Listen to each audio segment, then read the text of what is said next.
Bismillahirrahmanirrahim. Assalamualaikum warahmatullahi wabarakatuh. Yang terhormat dosen pengampu Bapak Asdar Fajrin Multazam, SFT Fisio MKes, dan teman-teman yang berbahagia. Puji syukur marilah kita panjatkan kepada Allah Subhanahu wa taala atas rahmat berupa kesehatan dan sholawat serta salam semoga tetap tercurahkan kepada Rasulullah Shallallahu alaihi wasallam. Tema yang akan kita bahas mengenai analisis gerak pada mastikasi dan ventilasi. Saya selaku moderator akan membimbing jalannya diskusi ini. Sebelumnya saya memperkenalkan anggota kelompok saya, yaitu Andi Nurfaisa Nirmalasari, saya sendiri, kemudian ada Rahmawati, dan juga yang terakhir ada Nurul Khairiyah Rahmah. Untuk materi pertama akan dibacakan oleh saya sendiri. Baiklah, kita masuk pada analisis gerak pada mastikasi. Jadi, sistem mastikasi adalah proses mengunyah, merobek, dan menggiling makanan dengan gigi. Proses ini melibatkan interaksi otot pengunyahan, gigi, dan sepasang sendi temporomandibular atau TMJ. Sendi ini membentuk titik poros antara rahang bawah, yaitu mandibula, dan dasar tengkorak. Sendi temporomandibular merupakan salah satu pasangan sendi yang paling sering digunakan di dalam tubuh. Tidak hanya pada saat pengunyahan, namun juga pada saat menelan dan berbicara. Baik, kita masuk di osteologi dan gigi. Sebelumnya, saya akan membahas anatomi permukaan regional. Nah, jadi anatomi permukaan regional adalah studi mengenai ciri-ciri anatomi yang seperti otot, pembuluh darah, dan saraf pada area tertentu dari tubuh manusia. Nah, berdasarkan pada gambar di samping menunjukkan anatomi permukaan yang berhubungan dengan temporomandibular. Kondilus mandibula terletak di dalam fossa mandibula tulang temporal. Kondilus hanya dapat dipalpasi anterior dari meatus auditorius externa, yaitu bukaan ke dalam telinga. Perlekatan kranial otot temporalis berada di wilayah tengkorak yang luas dan sedikit cekung yang dikenal sebagai fossa temporal. Tulang temporal, parietal, frontal, sphenoid, dan zigomatik semuanya berkontribusi pada fossa temporal. Anatomi permukaan tambahan yang berhubungan dengan temporomandibular adalah proses mastoideus, tulang temporal, sudut mandibula, lengkung, dan lengkung zigomatik.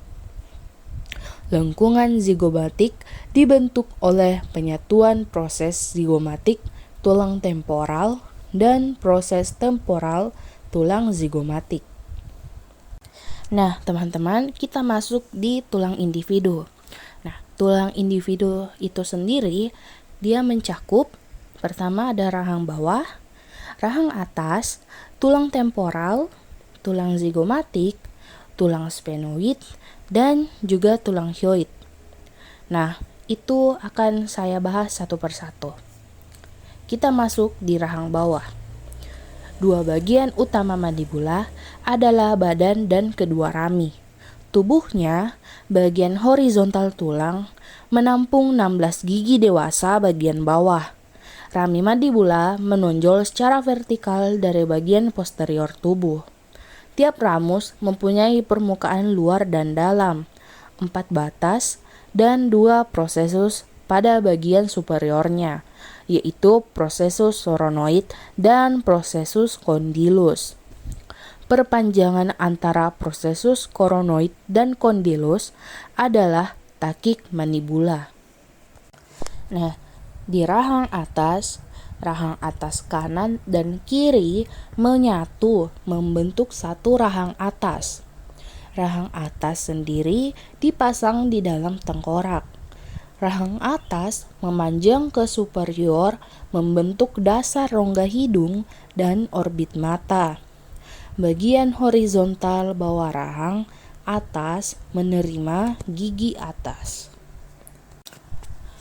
Di tulang sementara ada 2 tulang temporal, 1 di setiap sisi tengkorak. Fossa mandibular membentuk cekungan tulang temporomandibular. Fossa dibatasi di bagian anterior oleh artikular emanesia alar dan di posterior oleh tuberculum postglenoid dan bagian timpani dari tulang temporal. Saat mulut terbuka penuh, kondilus mandibular meluncur ke anterior dan inferior melintasi sepasang eminensia artikular yang miring. Nah, tulang zigomatik.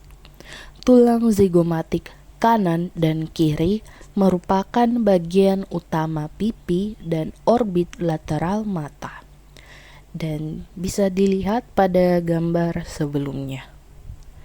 Proses temporal tulang zigomatik berkontribusi pada separuh anterior lengkung zigomatik. Sebagian besar otot masseter menempel pada tulang zigomatik dan lengkung zigomatik yang berdekatan. Tulang sphenoid. Meskipun tulang sphenoid tidak berkontribusi terhadap struktur TMJ atau temporomandibular, tulang ini memberikan perlekatan proksimal untuk otot pterygoid medial dan lateral. Ketika diartikulasikan di dalam kranium, tulang sphenoid terletak melintasi dasar tengkorak.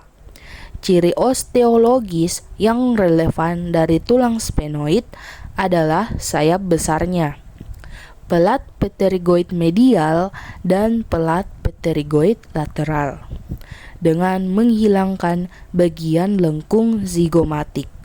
Permukaan lateral sayap mayor dan pelat pterygoid lateral terlihat. Tulang hyoid. Hyoid adalah tulang berbentuk U yang terletak di dasar tenggorokan, tepat di anterior badan vertebra serviks ketiga. Tulang hyoid berbentuk cembung di bagian anterior. Lubang besar bilateral membentuk sisinya yang agak melengkung. Hyoid tersuspensi terutama oleh ligamen stylohyoid bilateralnya.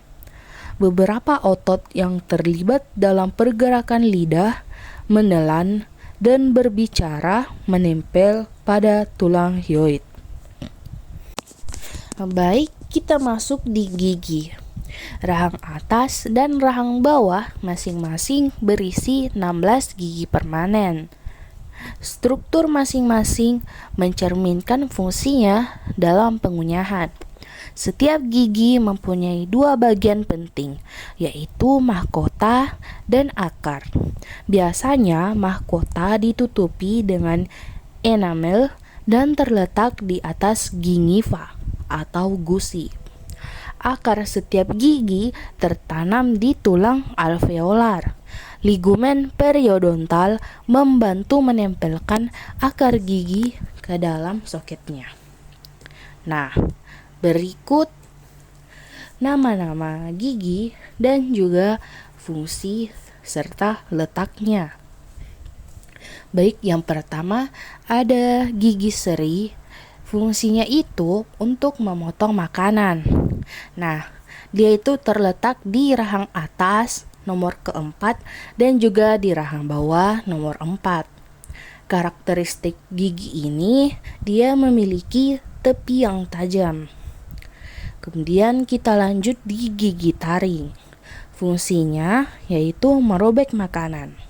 Dia terletak di rahang atas nomor 2 dan juga rahang bawah nomor 2. Nah, karakteristiknya dia itu merupakan gigi permanen terpanjang. dan mahkotanya memiliki satu titik puncak. Kemudian kita lanjut di gigi premolar yang fungsinya menghancurkan makanan menjadi partikel yang lebih kecil. Ia terletak di rahang atas nomor 4 dan juga rahang bawah nomor 4. Karakteristiknya, mahkotanya memiliki 2 katup, yaitu bikuspid atau gigi seri. Nah, gigi premolar kedua bawah mungkin mereka memiliki 3 katup. Nah, lanjut di gigi geraham. Fungsinya itu menggiling makanan menjadi partikel kecil untuk ditelan. Dia terletak di rahang atas nomor 6 dan juga mandibula nomor 6. Karakteristiknya, mahkotanya mempunyai 4 atau 5 titik katup. Nah, kita masuk di artrologi sendi temporomandibular. Sebelumnya, sendi temporomandibular adalah artikulasi longgar yang terbentuk antara kondilus mandibula dan fossa mandibula tulang temporal. Ini adalah sendi sinovial yang memungkinkan berbagai rotasi dan translasi. Cakram artikular berfungsi sebagai bantalan terhadap kekuatan yang berpotensi besar dan berulang yang melekat pada proses pengunyahan. Nah, di struktur tulangnya, yang pertama itu ada kondilus mandibular. Nah, dia itu berbentuk pipi dari depan ke belakang dengan panjang medial lateralnya 2 kali panjang dari anterior posteriornya. Kemudian ada fossa mandibular. Fossa mandibular ini dibagi menjadi 2 permukaan. Nah, ada artikular dan non-artikular. Permukaan artikular fossa dibentuk oleh eminensia artikular, menempati dinding anterior fossa yang miring. Permukaan non-artikular fossa mandibula terdiri dari lapisan tulang yang sangat tipis dan fibrokartilago yang menempati sebagian besar dinding superior dan posterior fossa. Nah, didis artikular ini terdiri dari fibrokartilago yang padat kecuali bagian pinggirannya. Tidak memiliki suplai darah dan pensarafan sensorik. Nah, diskus ini dibagi menjadi 2 wilayah, ada posterior dan anterior. Bentuk masing-masing wilayah memungkinkan cakram untuk mengakomodasi kontur kondilus dan fossa yang bervariasi. Nah, di daerah posterior diskus artikular ini, dia itu melekat pada lamina retrodiskus inferior yang kaya kolagen yang melekat pada pinggiran leher superior mandibula bersama dengan kapsul temporomandibular. Kemudian ada lamina retrodiskus superior yang kaya akan elastin, yang selanjutnya melekat pada lempeng timpani tulang temporal tepat di posterior fossa mandibula. Sementara itu, di daerah anterior dari diskus artikular, ia melekat pada pinggiran leher superior mandibula bersama dengan kapsul anterior temporomandibular. Kemudian ada tendon caput superior, otot pterygoid lateral, dan juga tulang temporal tepat di anterior eminensia artikular. Kemudian struktur kapsul dan ligamen. Nah, pertama itu ada kapsul berserat, yaitu dia menopang sendi, menghasilkan cairan sinovial dan berisi ujung saraf sensorik. Kemudian ligamen lateral, fungsi utamanya adalah menstabilkan sisi lateral kapsul. Kemudian ada ligamen aksesori yang membantu menahan mandibula dari tengkorak dasar dari ligamen sphenomandibular melekat pada sisi median diskus. Baik, itu saja dan akan dilanjutkan pada pemateri selanjutnya. Selanjutnya yaitu osteokinematika. Osteokinematika mandibula paling sering digambarkan sebagai protrusi dan retrusi, ekskursi lateral, serta depresi dan elevasi. Semua gerakan ini terjadi pada tingkat-tingkat yang berbeda-beda selama pengunyahan. Yang pertama, osteokinematika protrusi dan retrusi. Protrusi mandibula terjadi ketika bergerak ke anterior atau ke depan tanpa rotasi yang signifikan. Protrusi merupakan komponen penting dalam pembukaan mulut secara maksimal, dan retrusi mandibula terjadi pada arah sebaliknya atau ke dalam. Retrusi merupakan komponen penting dalam menutup mulut yang terbuka lebar dan menonjol. Osteokinematika yang kedua adalah ekskursi lateral. Ekskursi mandibula ke lateral terjadi terutama sebagai translasi dari sisi ke sisi. Arah kanan atau kiri gerakan lateral aktif dapat digambarkan sebagai kontralateral atau ipsilateral terhadap sisi kerja otot primer. Nah, pada orang dewasa, rata-rata 1/2 perjalanan unilateral itu maksimal 11 mm dianggap normal.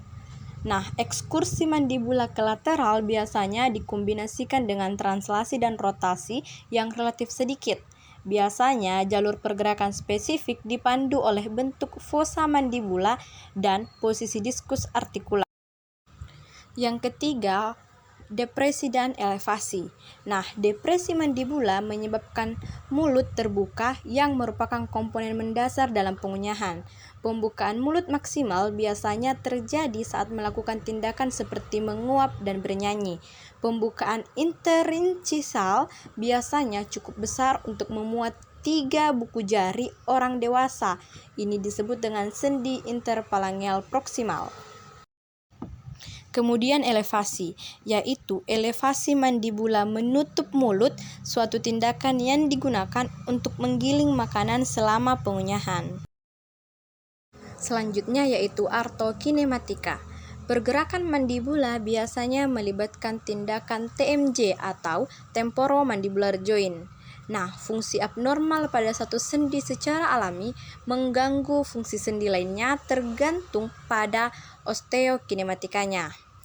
Dan artokinematika sendi rahang biasanya melibatkan rotasi dan translasi seperti pada gambar di samping, yang mana gambar bertanda huruf A merupakan rotasi artokinematika pada mastikasi dan gambar bertanda huruf B adalah translasinya. Selanjutnya, artokinematika protrusi dan retrusi. Nah, selama protrusi dan retrusi, kondilus mandibula dan diskus mandibula masing-masing bergerak ke anterior dan posterior relatif terhadap fossa. Kondilus dan diskus mengikuti kemiringan ke bawah dari eminensia artikular. Mandibula bergeser sedikit ke bawah saat protrusi dan ke atas saat retrusi. Dan untuk jalur pergerakannya sangat bervariasi, tergantung pada derajat pembukaan mulut kita. Artokinematika yang kedua yaitu ekskursi lateral. Nah, ekskursi lateral terutama ini melibatkan translasi kondilus dan diskus dari sisi ke sisi di dalam fossa. Rotasi multiplanar ringan biasanya dikombinasikan dengan ekskursi lateral. Nah, pada gambar ekskursi lateral sebelumnya menunjukkan contoh ekskursi lateral yang dikombinasikan dengan sedikit rotasi di bidang horizontal. Kondilus kiri ini membentuk titik pivot di dalam fossa saat kondilus kanan berputar sedikit ke anterior dan medial. Dan artokinematika yang terakhir yaitu depresi dan elevasi. Nah, pembukaan dan penutupan mulut masing-masing terjadi karena depresi dan elevasi mandibula.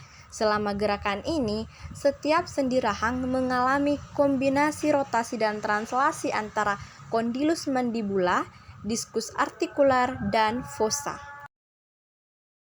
Selanjutnya yaitu artokinematika pembukaan mulut. Nah, artokinematika pembukaan mulut ini terjadi 2 fase, ada fase awal dan fase akhir.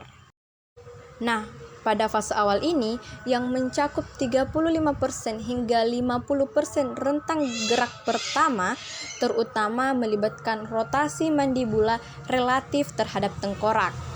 Kondilus menggelinding ke posterior di dalam permukaan cekung inferior diskus, atau arah gulungan dijelaskan secara relatif terhadap rotasi suatu titik pada ramus mandibula. Gerakan memutar mengayungkan badan mandibula ke arah inferior dan posterior. Sumbu rotasi tidak tetap tetapi bermigrasi di sekitar kondilus. Nah, selanjutnya fase akhir. Pada fase akhir pembukaan mulut terdiri dari 50% hingga 60% akhir dari total rentang gerak. Fase ini ditandai dengan transisi dari tahap dari rotasi primer ke translasi primer. Transisi ini dapat dengan mudah diketahui dengan meraba kondilus mandibula saat membuka mulut dengan penuh. Nah, selama translasi, kondilus dan diskus bergeser bersama ke arah depan dan inferior, melawan kemiringan eminensia artikular. Pada akhir pembukaan, sumbu rotasi bergeser ke arah inferior. Titik sumbu yang tepat sulit ditentukan karena bergantung pada rasio rotasi. Terjemahan unik seseorang. Pada fase pembukaan selanjutnya, sumbu biasanya berada di bawah leher mandibula. Artokinematika yang terakhir yaitu penutupan mulut. Artokinematika penutupan mulut terjadi dalam urutan kebalikan dari urutan pembukaan. Ketika mulut terbuka penuh dan bersiap untuk menutup, ketegangan pada lamina retrodiskal superior mulai menarik kembali diskus.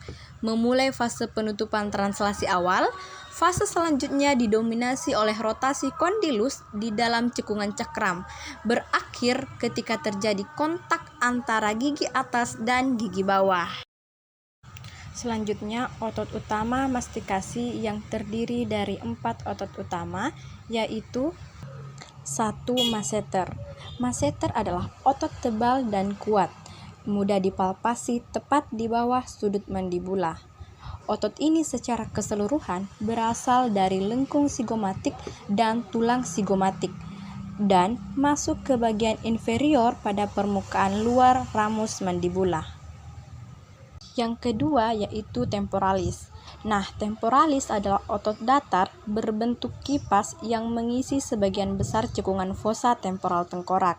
Dari pelekatan kranialnya, otot ini membentuk tendon lebar yang menyempit ke arah distal saat melewati ruang yang terbentuk antara lengkung sigomatik dan sisi lateral tengkorak. Otot ini melekat pada prosesus corodineus pada tepi anterior serta permukaan medial ramus mandibula. Yang ketiga, pterygoid medial. Pterygoid medial muncul dari dua kepala. Kepala dalam yang jauh lebih besar menempel pada permukaan medial plat pterygoid lateral tulang sphenoid, dan kepala superficial yang lebih kecil menempel pada daerah sisi posterior rahang atas, tepat di atas gigi molar ketiga. Yang keempat, pterygoid lateral. Pterygoid lateral mempunyai kepala superior dan inferior. Kepala superior muncul dari sayap besar tulang sphenoid. Kepala inferior yang jauh lebih besar muncul di permukaan lateral lempeng pterygoid lateral. Secara keseluruhan, otot ini melintas hampir horizontal untuk masuk ke dalam leher mandibula difosa pterygoid, cakram artikular, dan kapsul temporomandibular joint. Baik, di sini saya akan menjelaskan tentang analisis gerak pada ventilasi. Ventilasi adalah proses mekanis di mana udara dihirup dan dihembuskan melalui paru-paru dan saluran udara. Ventilasi memungkinkan terjadinya pertukaran oksigen dan karbon dioksida antara alveoli paru-paru dan darah. Pertukaran ini penting untuk metabolisme oksidatif dalam serat otot. Selanjutnya ada atrologi dada dan artikulasi di dalam toraks. Nah, tulang rusuk atau dada merupakan sistem tertutup yang berfungsi sebagai saluran ventilasi mekanis. Berikutnya ada artikulasi di dalam toraks. Dada berubah bentuk selama ventilasi dengan gerakan pada 5 artikulasi sendi manubrosternal, sendi sternocosta, sendi interkondral, sendi costotransversa, dan sendi costovertebral. Yaitu dapat kita ketahui apa sih itu sendi manubrosternal? Nah, sendi ini yang menghubungkan tulang manubrium dengan tulang sternum di bagian atas dada dan juga berguna saat kita bernafas dan bergerak. Yang kedua, ada sendi sternocosta. Nah, sendi ini yang menghubungkan tulang sternum dengan tulang rusuk di bagian depan tubuh dan juga memungkinkan gerakan saat kita bernafas dan bergerak. Yang ketiga, ada sendi interkondral, yaitu yang merujuk pada ruang antara dua tulang rawan rusuk dan juga penting untuk pergerakan tulang rusuk selama pernafasan. Dan yang keempat, ada sendi costa transversa, yaitu terletak di antara tulang rusuk dan processus transversus tulang belakang atau vertebra dan juga membantu menjaga stabilitas tulang rusuk dan tulang belakang. Yang terakhir ada sendi costa vertebral, yaitu sendi ini yang menghubungkan ujung posterior tulang rusuk dengan tulang belakang dan juga penting untuk gerakan tulang rusuk saat bernafas dan juga bergerak. Baik, selanjutnya tindakan otot selama ventilasi. Nah, sejumlah besar otot dan sendi berinteraksi selama ventilasi. Tindakan dari banyaknya otot yang berbeda dapat menghasilkan efek serupa pada perubahan volume intratorakik. Otot apapun yang menempel pada dada berpotensi membantu mekanisme ventilasi. Otot yang meningkatkan volume intratoraks dianggap sebagai otot inspirasi, dan sedangkan otot yang merupakan volume intratorakik dianggap sebagai titik ekspirasi. Di sini ada beberapa tindakan otot selama ventilasi. Yang pertama itu ada otot inspirasi tenang atau normal. Nah, otot-otot inspirasi tenang adalah diafragma, skalen, dan interkostal. Otot-otot ini dianggap primer karena aktif selama semua intensitas kerja. Kontraksi aktif otot diafragma sepenuhnya ditujukan pada mekanisme inspirasi. Yang kedua, ada diafragma, yaitu lembaran jaringan musculotendimu yang berbentuk kubah tipis yang memisahkan rongga dada dari rongga perut. Nah, permukaan atasnya itu yang cembung merupakan dasar rongga dada, dan permukaan bawahnya yang cekung merupakan atap rongga perut. Yang ketiga ada otot skelen. Nah, otot scalenus anterior, medial, dan posterior ini menempel di tulang belakang leher dan dua tulang rusuk bagian atas. Otot-otot scalenus aktif bersama dengan diafragma selama setiap siklus inspirasi. Dan yang keempat, otot interkosta. Otot interkosta ini yaitu sekumpulan otot tipis 3 lapis yang menempati tulang interkostal. Nah, setiap rangkaian otot interkostal dalam ruang interkostal tertutup dipersarafi oleh saraf imerkostal yang berdekatan. Dan yang kelima, otot inspirasi yang dipaksakan. Inspirasi yang dipaksa itu memerlukan otot tambahan untuk membantu otot inspirasi utama. Sebagai suatu kelompok, otot-otot tambahan disebut sebagai otot-otot inspirasi paksa atau otot-otot inspirasi tambahan. Nah, setiap otot mempunyai garis kerja yang dapat secara langsung atau secara tidak langsung meningkatkan volume intratorakik. Yang keenam ada otot ekspirasi paksa. Nah, ekspirasi paksa itu biasanya merupakan proses pasif. Nah, terutama didorong oleh tekoil elastis dada, paru-paru, dan diafragma relaksasi. Pada paru-paru yang sehat, peningkatan tekanan alveolar yang berhubungan dengan proses pasif cukup untuk mengeluarkan sekitar 500 ml. Dan yang terakhir ada otot perut. Nah, kontraksi otot perut itu terutama otot transversua abdominis yang meningkatkan tekanan intraabdomen dan menekan organ dalam perut. Peningkatan tekanan dapat dengan kuat mendorong diafragma yang rileks ke atas, masuk ke dalam rongga dada. Dengan demikian, kontraksi aktif otot perut memanfaatkan diafragma berbentuk parasut untuk membantu mengeluarkan udara dari dada. Itulah penjelasan materi dari kelompok kami mengenai mastikasi dan ventilasi. Kemudian kami membuka sesi tanya jawab atau diskusi, di mana kami membuka ruang diskusi pada kolom komentar atau teman-teman bisa bertanya langsung via grup WhatsApp yang telah kami buat. Dan kesimpulan dari materi kami yaitu analisis gerak pada mastication atau pengunyahan dan ventilation atau ventilasi dalam konteks kesehatan manusia menunjukkan pentingnya pola gerakan ini untuk fungsi optimal mulut dan sistem pernafasan. Mastication membantu pemrosesan makanan dengan baik, sementara ventilation membantu atau memastikan pasokan oksigen yang cukup ke tubuh. Kombinasi gerakan ini mendukung kesehatan mulut, pencernaan, dan respirasi, memainkan peran penting dalam menjaga keseimbangan fisiologi tubuh. Sekian pemaparan materi dari kelompok kami dan terima kasih. Wassalamualaikum warahmatullahi wabarakatuh.